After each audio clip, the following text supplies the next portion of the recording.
The diplomatic station floated in empty space, halfway between Earth's territory and the Shendari Empire. Taeyang stood in front of the mirror in his small room, adjusting his uniform for the 5th time. His hands were shaking slightly. This was the biggest day of his life, and he knew it. "You're going to be fine," Jiwon said from the doorway. She was his closest friend on the team, a scientist who studied alien biology. "Just read the greeting like we practiced." Simple and clear. Taeyang nodded, but his stomach was tight with nerves.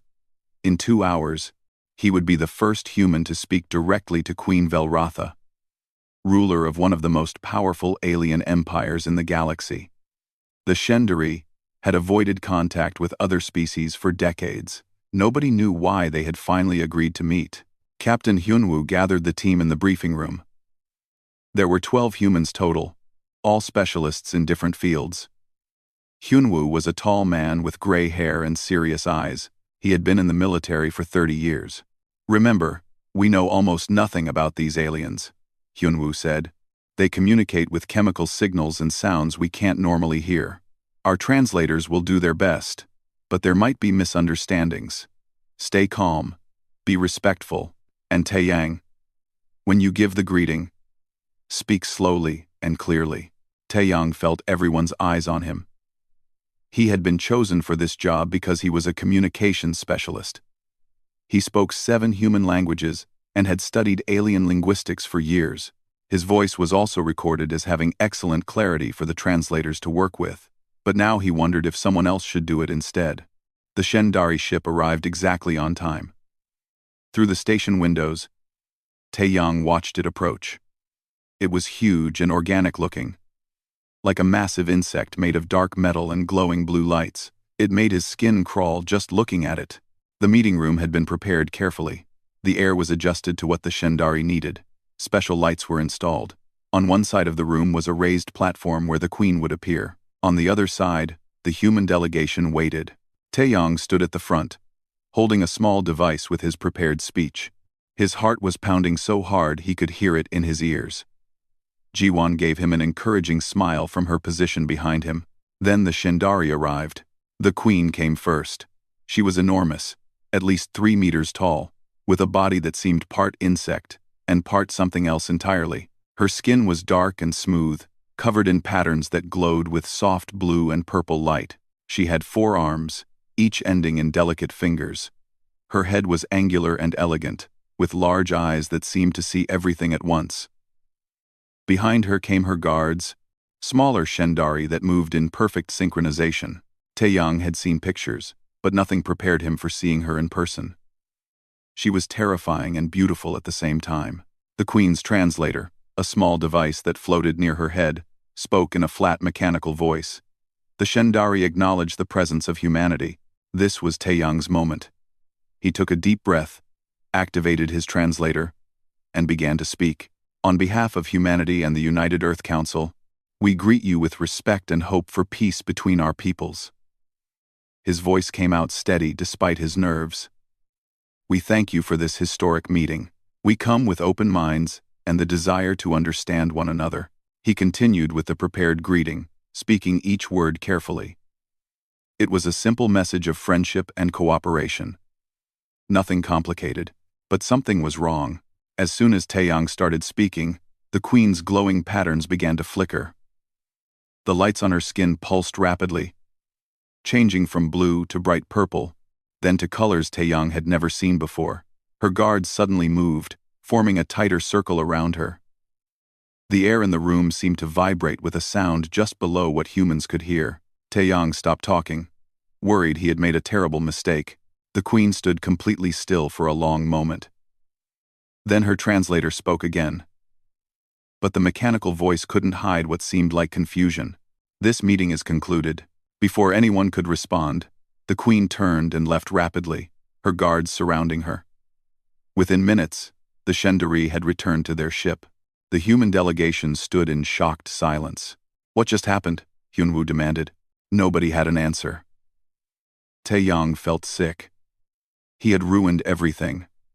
Somehow, his greeting had offended the queen so badly that she refused to stay even 5 minutes. "It's not your fault," Jiwan said quietly, but she looked worried. Something happened. We need to figure out what. For the next 6 hours, the team analyzed every second of the meeting. They reviewed the video from every angle. They studied the Queen's movements and the patterns of light on her skin.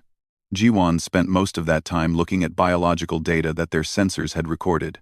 Finally, she called Taeyang and Hyunwoo to her lab. "I found something," she said. She looked excited and confused at the same time. "Look at this." She showed them a graph on her screen. "This is the Queen's neurological activity during the meeting. See this spike? That happened the exact moment Taeyang started speaking." "What does it mean?" Taeyang asked. "I compared it to what we know about Shendari biology," Jiwan explained. "This pattern is similar to something in their old historical records. Very old. It's a biological response they haven't had in over 1,000 years." "What kind of response?" Hyunwoo asked. Jiwan hesitated. "According to the records, it's how their species used to respond to mating calls, before they evolved into a hive mind species." Taeyang felt his face go hot. "That's impossible. I was just reading a greeting." "I know," Jiwan said. "But somehow, your voice triggered something in her biology. Something ancient. The frequency. The harmonics. Something about how humans speak. It matched a pattern that the Shendari haven't heard in centuries." Hyunwoo rubbed his face with both hands. "This is going to be a diplomatic nightmare." A message arrived from the Shendari ship. The Queen's advisors wanted to schedule another meeting, but they had one specific requirement. Taeyang had to be the one to speak, nobody else. Standing in his room that night, Taeyang looked out at the Shendari ship, floating in the darkness. Somewhere inside that ship was a queen who had lived for thousands of years, who ruled billions of beings, and somehow, just by speaking, he had awakened something in her that nobody understood. He didn't know if he should be terrified or curious, probably both. Tomorrow, he would face her again, and this time, he needed to find out what was really happening. Queen Velrotha sat alone in her meditation chamber, something she had not done in 300 years. The chamber was dark except for the soft glow of her own skin. She tried to calm herself, but the patterns on her body kept flickering with colors she could barely control. The human's voice echoed in her mind. Not his words. Those were simple enough. But the sound of it. The vibrations. The way it moved through the air and resonated in her chest. It had awakened sensations she thought were dead and gone. Feelings that belonged to a primitive version of her species from long ago. She was 3,000 years old. She had seen civilizations rise and fall. She had made decisions that affected trillions of lives. She was the Shendari, the single consciousness that guided her entire empire. And yet, a young human speaking simple words had made her lose control in front of her own people. It was unacceptable. It was also undeniable. Her advisors had convinced her that she needed to meet the human again, to understand what had happened, to prove that she could maintain control. Velrotha had agreed, but only with conditions. There would be a barrier between them. The meeting would be brief. She would be prepared this time. But as the time approached, she felt something she had not experienced in millennia. Fear.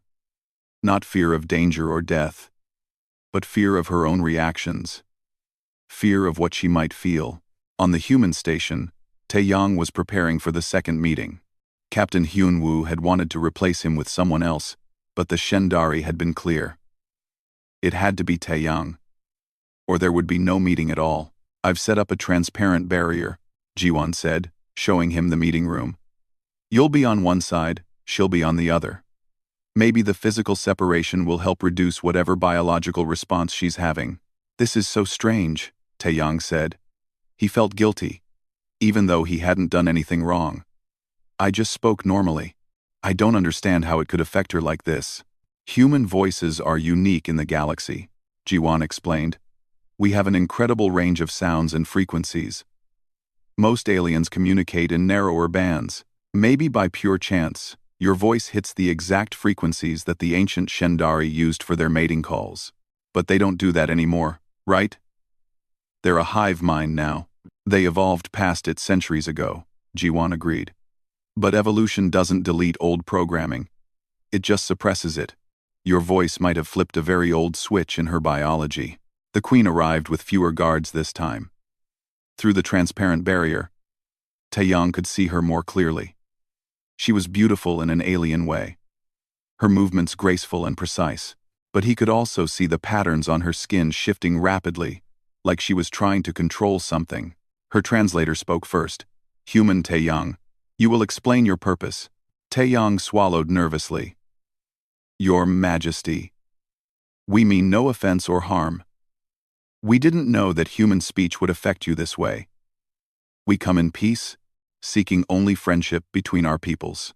As he spoke, he watched her carefully. The patterns on her skin pulsed faster. Her 4 hands clenched and unclenched. But she didn't leave this time. She stood firm, enduring whatever she was feeling. When he finished, there was a long silence. Then the queen spoke directly, her own voice coming through the translator for the first time. "Is this a weapon?" The translator made her voice sound flat, but Taeyang thought he heard something underneath it. "Did your species develop this deliberately? A way to attack other beings through biological manipulation?" "No," Taeyang said immediately. "I swear to you, we had no idea. Humans have been speaking this way for hundreds of thousands of years. It's just how we communicate. We've never used it as a weapon." "Then explain why your voice calls to instincts that should be extinct," the queen demanded. "Explain why I, who have lived for 3,000 years, without such primitive urges, suddenly feel them when you speak." Taeyang didn't know what to say. How could he explain something he barely understood himself? Jiwan stepped forward, speaking carefully. "Your Majesty, may I offer a scientific perspective?" When the queen didn't object, she continued. "We believe it's an accident of evolution. Human vocal cords can produce an extremely wide range of sounds. By coincidence, some of those sounds match the harmonic patterns your species used before you became a hive mind. It's not intentional. It's just biology." Number 5. Number 5. The queen was quiet for a long time. Finally, she said, "I do not accept that explanation. The probability is too small, too precise. Sometimes coincidences happen," Taeyang said gently. "Maybe the universe has a sense of humor." "The universe does not have humor," the queen replied. But the flickering of her patterns seemed to slow slightly. Only humans would suggest such a thing. Over the next hour, they talked carefully. The queen asked questions about humans, about their evolution, about how they used their voices. Taeyang answered, as honestly as he could. He found himself relaxing slightly. Despite everything, she seemed genuinely curious, not just angry. "Tell me," the queen said at one point, "do all humans affect my biology this way? Or only you?" "We don't know," Taeyang admitted. "We could test it, if you're willing." They brought in 3 other members of the delegation, each speaking a short greeting. The queen's patterns responded to all of them, but less strongly than with Taeyang. When Jiwan spoke, the response was even weaker. "Interesting," the queen said. "The male voices create stronger reactions. And this one," she gestured at Taeyang, "is the strongest." "That makes sense biologically," Jiwan said. "The pitch and harmonics of male human voices probably match your ancient mating calls more closely." The queen's patterns flared bright purple at those words.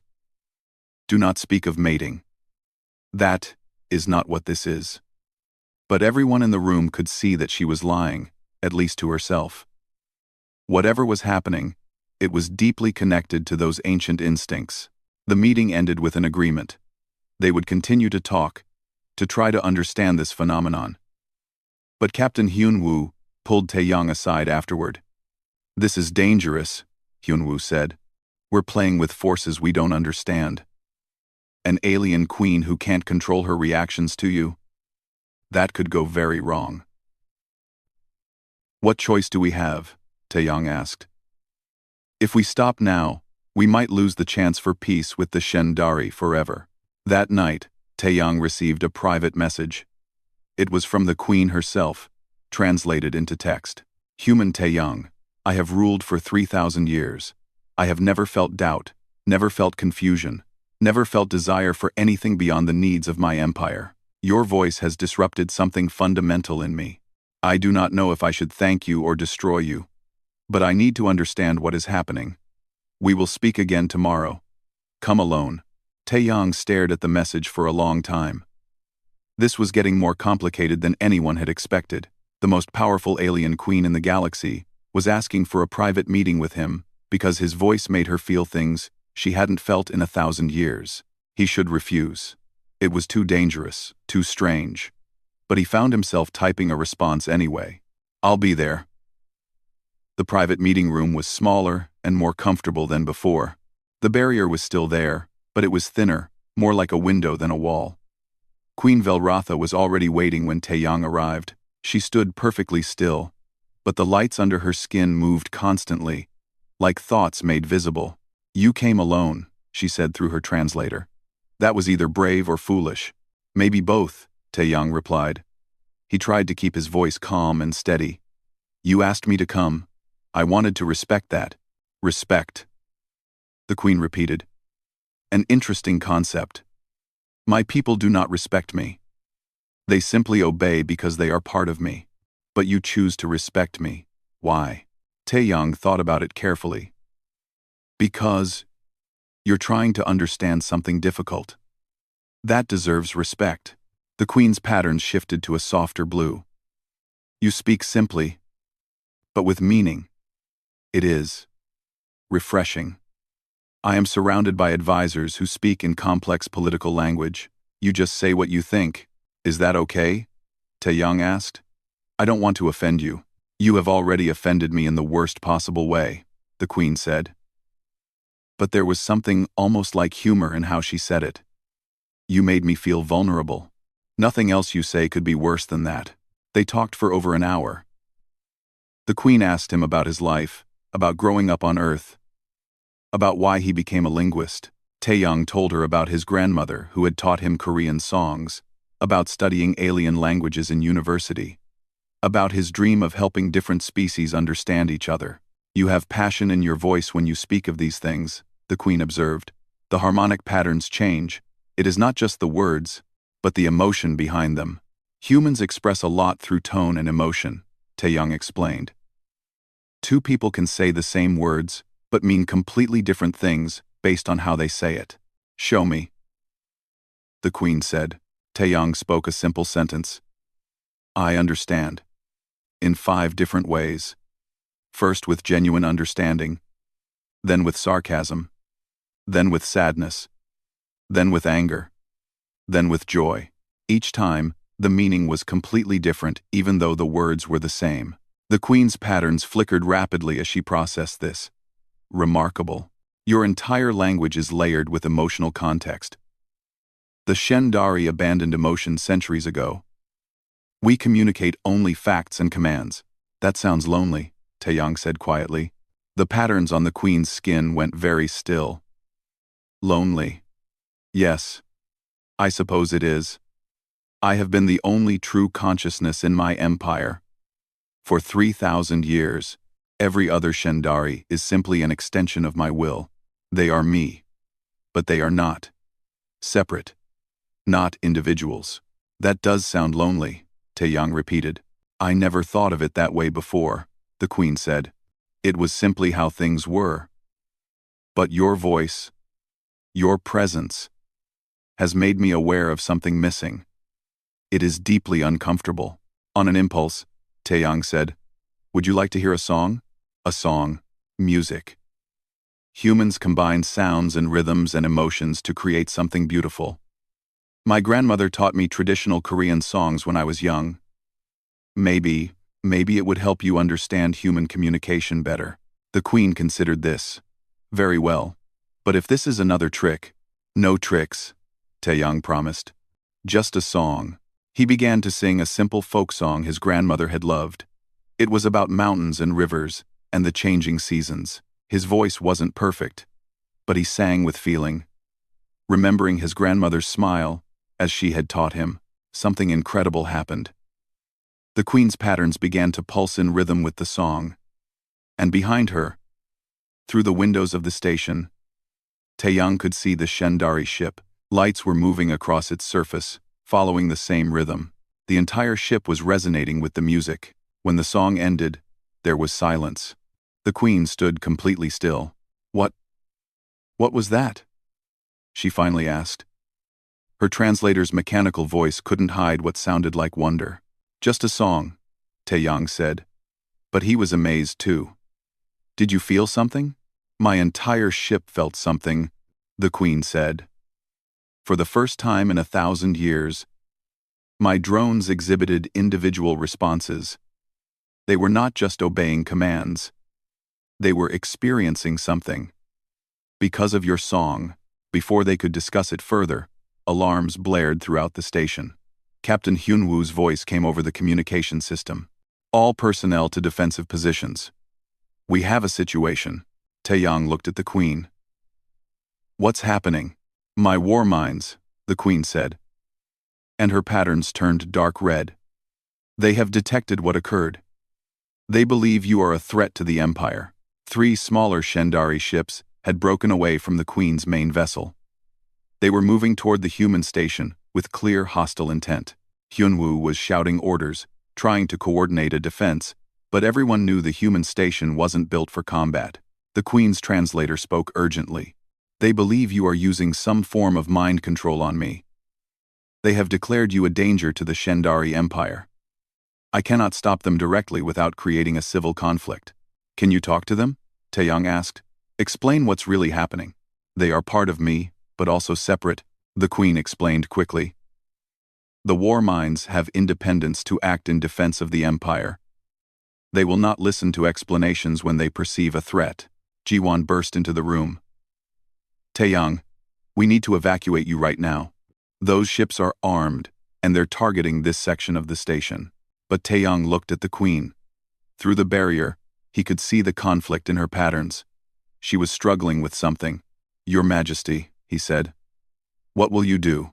The Queen was silent for a long moment. Then her patterns blazed bright white, brighter than he had ever seen. "I am Velratha, sovereign of the Shendari Empire, for 3,000 years. I do not take orders from my own war minds." Her translator voice was fierce. "If they harm this human, they harm someone under my personal protection. That is an act of war." She turned and gave rapid commands in her own language, too fast for the translator to keep up. The 3 hostile ships suddenly stopped their advance. Through the windows, Taeyang could see them pulling back. The Queen turned back to Taeyang. "You are safe. For now. But this is not over. My empire is questioning my judgment. They believe you have corrupted me." "Have I?" Taeyang asked quietly. The Queen's patterns shifted through a dozen colors before settling on a soft purple. "I do not know. But I do know that for the first time in 1,000 years, I felt something other than duty. When you sang, when my drones responded individually, I felt hope, curiosity. I do not have words for these feelings." "Maybe that's not corruption," Taeyang suggested. "Maybe it's just remembering how to be alive." The Queen looked at him for a long time. "You are dangerous, Taeyang. Not in the way my war minds think, but in a much deeper way. You make me question everything I am." "I'm sorry," Taeyang said. "I never meant to do that." "Do not apologize," the Queen said. "I asked you to come. I chose to listen. Whatever happens now, it is my choice." She left shortly after, returning to her ship to deal with the political crisis. Taeyang stood alone in the meeting room, still shaken by how close they had come to violence. Jiwon came back in, looking worried. "Do you understand what just happened? An alien queen just threatened her own military forces to protect you. This is getting really complicated." "I know," Taeyang said. He looked out at the Shendari ship, wondering what the Queen was dealing with now. "But I think something important is happening. Something bigger than just us." "Like what?" "I think," Taeyang said slowly, "the Shendari are starting to remember what it means to be individuals. and that terrifies them. The next 2 weeks changed everything. Taeyang met with Queen Velratha almost every day, always with the barrier between them, always with guards nearby. They talked about everything: human philosophy, Shendari history, the nature of consciousness, the meaning of loneliness. Each conversation felt deeper than the last. But Earth was getting impatient. Captain Hyunwoo received orders from the United Earth Council. They had learned about Taeyang's unusual influence over the Queen, and they saw an opportunity. "They want you to use it," Hyunwoo said, showing Taeyang the classified message. "Push for favorable trade agreements. Military alliances. They think you can manipulate her into giving us advantages." Taeyang felt sick reading the orders. "I won't do that. She's not a tool to be used. She's an alien queen, Taeyang, not your friend." "Maybe she's both," Taeyang said quietly. Hyunwoo sighed heavily. "You're getting too close to this situation. It's affecting your judgment." "My judgment is fine," Taeyang insisted. Using her trust against her would destroy any chance of real peace, and it would be wrong. The council won't like this. Then they'll have to deal with it. Meanwhile, Ji-won was making disturbing discoveries. She had been monitoring the Queen's biological readings whenever possible, and the data was alarming. "Look at this," she showed Taeyang the scans. "Her body is changing. Genetic sequences that have been dormant for over 1,000 years are activating. Her physiology is shifting." "What does that mean?" Taeyang asked. "I think," Ji-won said carefully, "her body is preparing for reproduction. Not the kind she does now. Just creating mindless drones. I mean, real reproduction. Creating offspring with individual consciousness." Taeyang stared at the data. "Because of me? Because of what you've awakened in her," Ji-won confirmed. "The biological instincts are triggering a cascade of changes. If this continues, she might actually be able to produce an heir. A real heir. With their own mind. Does she know? I don't know. But if her advisors find out, there's going to be chaos. An heir would mean she's mortal, that her reign could end. It would change their entire power structure." That evening, Taeyang asked the Queen if they could talk privately again. When they were alone in the meeting room, he brought up what Ji-won had discovered. The Queen was quiet for a long time after he explained. Her patterns flickered rapidly, showing inner turmoil.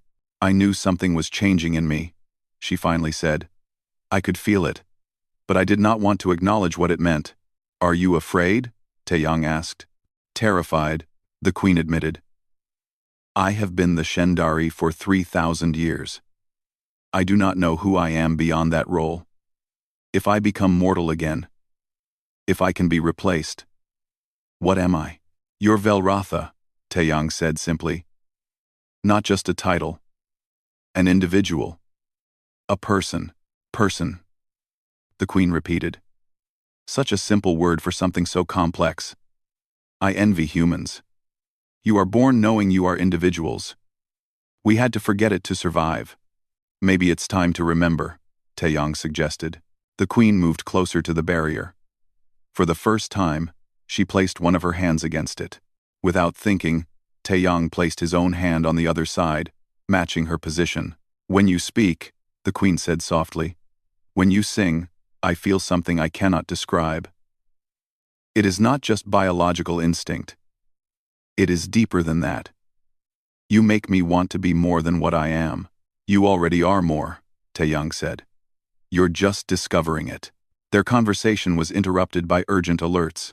This time it was more serious. A group of Shendari extremists, led by some of the Queen's oldest war minds, had declared Taeyang a corrupt influence. They demanded his immediate execution. Armed Shendari soldiers materialized on the station through some kind of teleportation technology. Alarms blared. Human security forces scrambled to respond. But they were badly outnumbered. Taeyang heard weapons fire in the corridor outside. Ji-won was shouting something over the communication system. The door to the meeting room exploded inward. 3 Shendari soldiers entered, their weapons aimed at Taeyang. They spoke in their own language, harsh and clicking sounds that the translator couldn't process fast enough. Taeyang raised his hands, trying to show he wasn't a threat. But the soldiers advanced anyway. Then Queen Velrotha did something extraordinary. The barrier between them, which had always been solid, suddenly dissolved. She stepped through, placing herself directly between Taeyang and the soldiers. She spoke in the Shendari language, her voice carrying a harmonic resonance that made the air vibrate. The soldiers stopped, clearly confused. Their queen had just broken protocol to physically protect the human they were sent to eliminate. But they didn't lower their weapons. One of them spoke back, defiant. The queen's patterns blazed with anger. "They say I have been compromised," the queen's translator said, even as she faced down her own soldiers. "They say I am no longer fit to rule. They have orders from the war minds to complete their mission regardless of my commands." "Your Majesty, don't," Taeyang started. "Be silent," the queen commanded, but not harshly. "This is my choice." She spoke again in her own language, longer this time. Her patterns showed determination mixed with something else. Sadness. Maybe. The soldiers hesitated. Then more Shendari appeared. But these were different. They were the queen's personal guard, the ones who had always been closest to her consciousness. They surrounded the extremist soldiers. Weapons ready. A standoff. The air was thick with tension and the strange smells of Shendari biochemistry. Finally, the extremist soldiers retreated. But not before one of them spoke a final message. The translator caught it. "The corruption spreads from the queen herself. She is lost to us."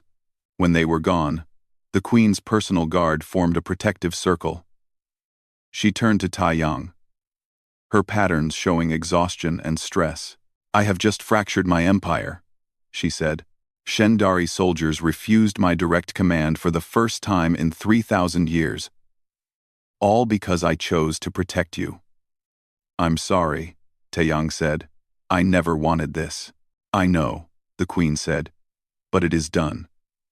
And I find that I do not regret it." That itself is remarkable.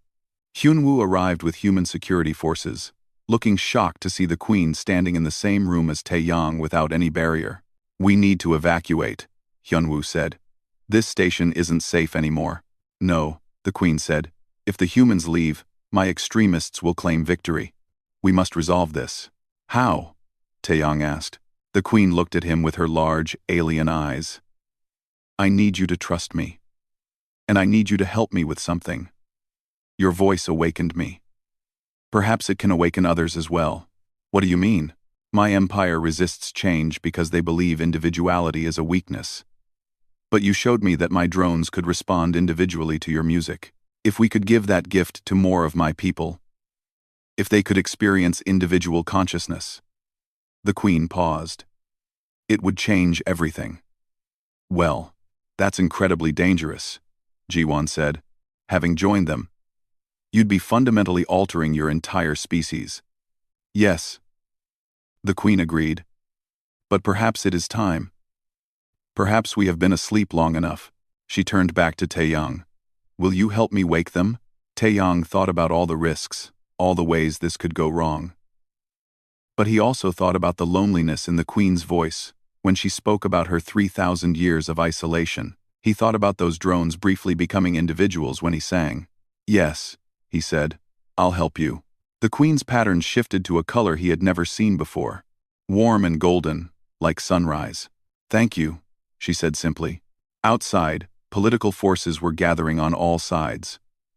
Earth wanted to use Taeyang as a tool. The Shendari extremists wanted him dead.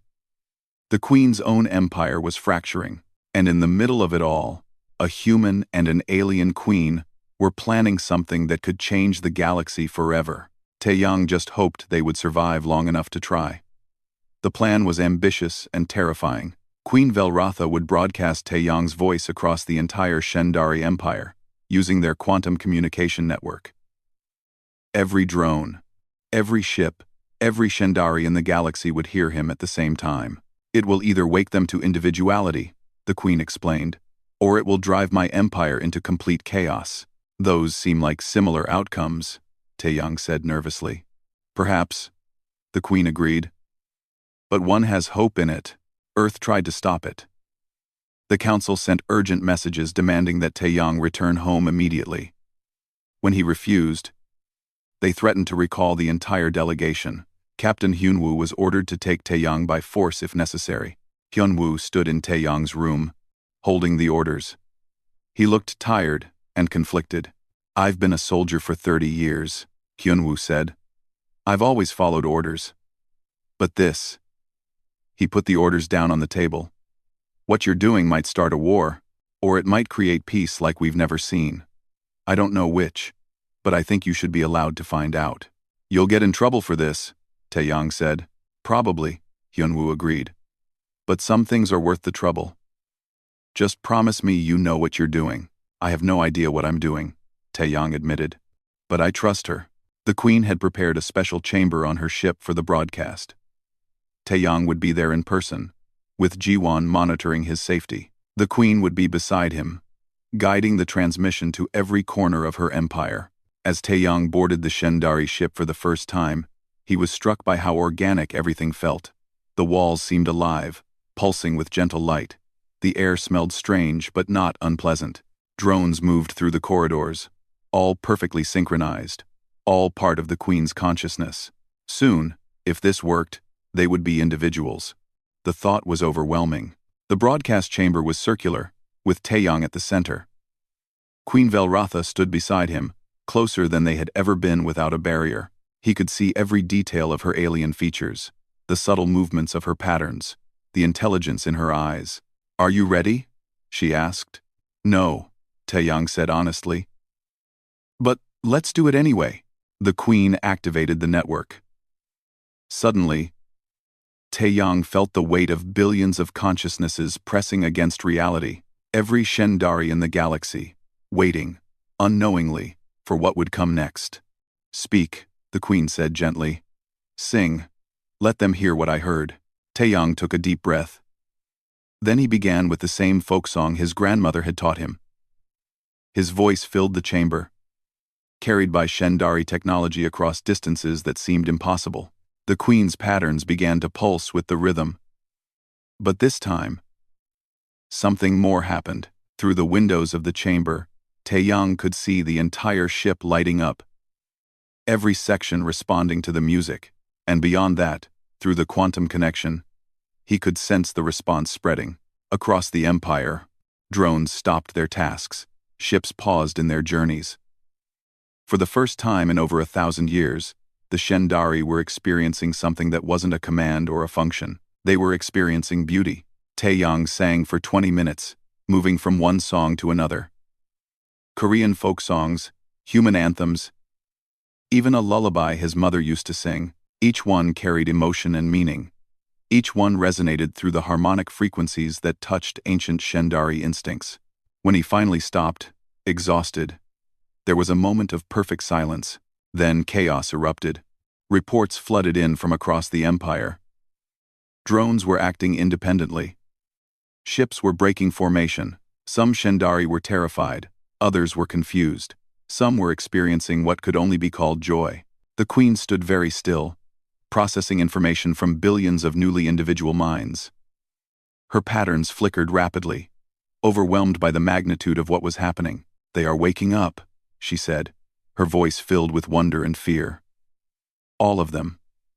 Becoming individuals, developing their own thoughts, their own desires. My empire is fracturing into billions of separate beings." "Is that bad?" Jiwon asked, monitoring everything from her equipment. "I do not know," the Queen admitted. "It is unprecedented. It is terrifying. It is." She paused, her patterns settling into a warm golden color. "It is beautiful," but not everyone agreed. The extremist faction, led by the war minds, launched a coordinated attack. They saw the awakening as the death of their civilization. Better to destroy everything than let it change. Shendari ships began firing on each other. The civil war that the Queen had feared was beginning. "We need to stop this," Taeyang said urgently. "I cannot force them to stop," the Queen said. "They are individuals now. They choose their own paths. Then convince them." Taeyang said. You're their queen. You've led them for 3,000 years. Lead them now. Not as a hive mind, but as individuals who trust you. The queen looked at him, and he saw something new in her alien features. Determination, hope, and something that might have been affection. She opened a channel to every Shendari in the Empire. Her voice, enhanced by technology but still uniquely hers, spoke to billions of newly awakened minds. My people, you are afraid. I understand. You have just experienced something you thought impossible. Individuality. The ability to choose your own thoughts, your own actions. Many of you believe this is wrong, that we should return to what we were. But I tell you this, we cannot go back, and we should not want to. She continued, her words carrying weight earned over millennia. For 3,000 years, I have been alone in consciousness. Every one of you was part of me, but none of you were truly with me. Now you can be. Now you can choose to stand beside me, not as extensions of my will, but as companions in shaping our future. The fighting began to slow as Shendari across the Empire listened to their queen speaking to them as equals for the first time. The human's voice did not corrupt us, the queen said. It reminded us of something we forgot. That we are not just a collective. We are individuals who chose to come together. That choice, made freely, is stronger than any forced unity. She paused, and Taeyang could feel the weight of the moment. I give you this choice now. Stay and build a new empire with me. One where every voice matters. Or leave and forge your own paths. I will not force anyone to follow me anymore, but I hope you will choose to. Silence fell across the empire. Then, slowly, responses came back. Not unanimous, not complete agreement. But enough. Enough. Shendari chose to stay, chose to try this new way of existing. The extremists, seeing they had lost, retreated to the outer regions of space. Some remained hostile, but many simply wanted time to process what had happened. The crisis passed. The empire had changed forever, but it had not collapsed. Instead, it was transforming into something new. A federation of individuals, still connected but no longer enslaved to a single consciousness. In the aftermath, Taeyang stood with the queen in an observation deck, watching the chaos slowly organize into something resembling order. You should return to your people, the queen said. Earth will need you to explain what happened. I know, Taeyang said, but I don't want to. The queen's patterns shifted through several colors before settling on a soft purple. Why not? Because I think my work here isn't finished, Taeyang said. Your people are going to need help learning to be individuals. And honestly, I want to see where this goes. Where you go. You would stay, even though you caused such chaos? I didn't cause it, Taeyang said. I just sang some songs. You're the one who chose to share them with your empire. You're the one who chose change. The queen was quiet for a long moment. You are right. It was my choice. And I do not regret it. Though the future terrifies me. The future terrifies everyone, Taeyang said. We just face it together. Together, the queen repeated. I like that word. She reached out with one of her delicate hands. Taeyang took it carefully, feeling the strange texture of her skin. Warm and alive, they stood like that for a while. An alien queen and a human linguist, watching the beginning of a new age. Jiwon found them there later. She looked exhausted but satisfied. Earth isn't happy, she reported. But the council has agreed to support the new Shendari Federation. They don't have much choice. And Captain Hyunwoo has been reassigned, but he's not in serious trouble. And Taeyang's status? The queen asked. If he wants to stay as a liaison to the Shendari, Earth will allow it, Jiwon said. They think having someone with your ear is valuable, though they're not happy he won't be their spy. I am not a prize to be won, the queen said firmly. Taeyang stays because I value his counsel. And because... She paused, her patterns flickering uncertainly. Because we're friends. Taeyang finished for her. Yes, the queen agreed. Friends. Another word I am learning to appreciate. 5 years passed. The Shendari Federation grew stronger, though not without struggles. Learning individuality after 1,000 years of hive mind was difficult, but they persisted, guided by a queen who was learning to lead through inspiration rather than control. Taeyang stayed at her side, helping newly individual Shendari understand concepts like personal choice, disagreement, and compromise. He taught them songs from different human cultures, watched as they developed their own forms of art and music. The queen changed too. Her body completed its transformation, and she did produce an heir, a daughter with her own consciousness. The sight of the queen holding her child, speaking to her as an individual, rather than an extension of herself, moved Taeyang deeply. One evening, sitting together in a garden the queen had created on her ship, she asked him, "Do you regret it? Everything that happened?" "No," Taeyang said honestly. "Do you?" "No," the queen said. Her patterns glowed with peaceful contentment. "You gave me something I thought lost forever. The ability to choose who I am, rather than only being what I must be. Your voice awakened my instincts," she continued. "But more importantly, it awakened me. For that, I will always be grateful." Taeyang smiled. "You know, when I took this job, I just wanted to help species understand each other. I never expected to change an empire." "You did not change it," the queen corrected gently. "You gave it the opportunity to change itself." There is a difference. They sat in comfortable silence, watching stars through the transparent dome above. A human and an alien. Friends across a divide that once seemed impossible to cross. And somewhere in the distance, young Shendari were learning to sing, their voices joining with humans in a chorus that represented the future neither species had expected but both were building together. The human's voice had awakened something ancient and powerful. But what it truly created was something new. Something beautiful. Something that proved that connection between species wasn't just possible, it was transformative. And that transformation was only just beginning.